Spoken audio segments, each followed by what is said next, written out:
હાલો મિત્રો, હવે જઈ રહ્યા છીએ આપણે રસોડા તરફ. તો રસોડામાં આજે કઈ કઈ રીતની તૈયારી છે, આવતીકાલે ગુરુ પૂર્ણિમા છે તો જોઈ કે જો અહીંયા રસોડામાં બટેટાનો ઢીકલો પડ્યો છે.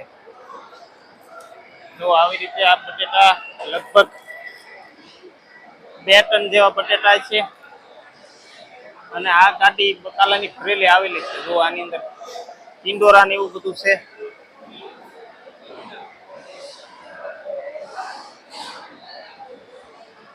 તો આ બટાટાનો ઢીકલો અહીંયા પણ પડ્યો છે. આ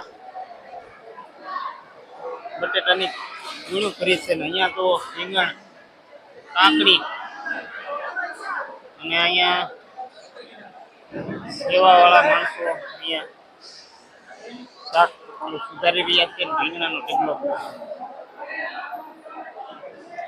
બાપા સીતારામ.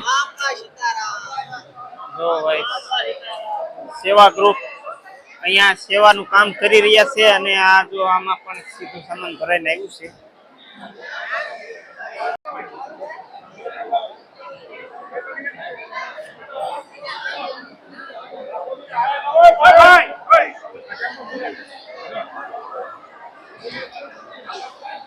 ચાલો મિત્રો, તો રસોડામાં આવી ગયા આપણે અને અહીંયા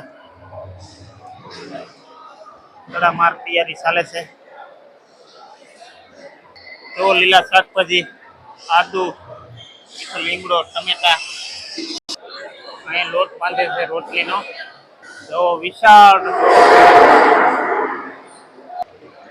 જો આવી રીતે આ કપાસનો પાલો બળતણ તરીકે ઉપયોગ કરે છે. અને જો અહીંયા રોટલી આવી રીતે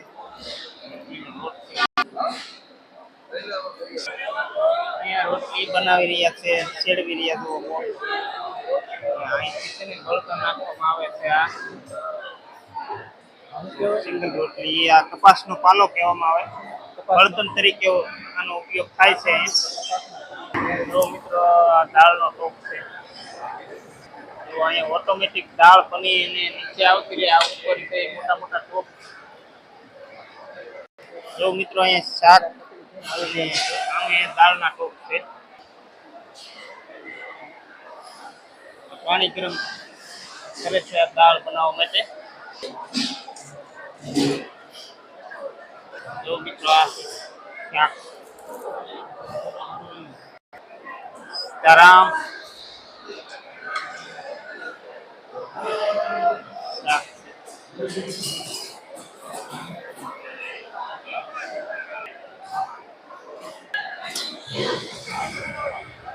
જો અહીંયા ભાત, આ રીતે ભાત છે. તો આ કઈ રીતે અહીંયા ભાત છે અહીંયા છે મિત્રો લાડવા.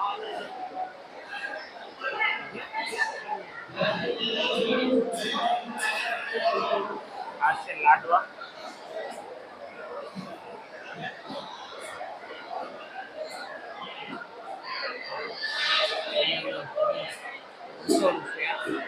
અને આ બધા જમે છે. તો અહીંયા બેનું અને આગળ ભાઈઓ.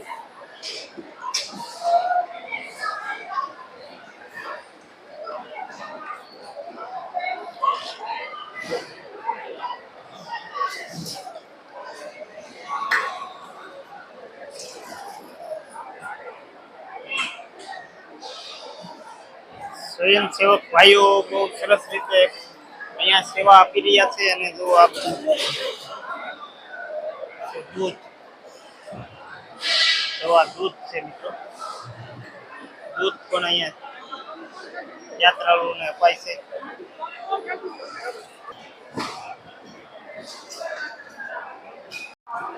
જો મિત્રો, દૂધ અમૂલ વાળાનું દૂધ છે. આ મિત્રો બધા યાત્રાળુઓને આપવામાં આવે છે.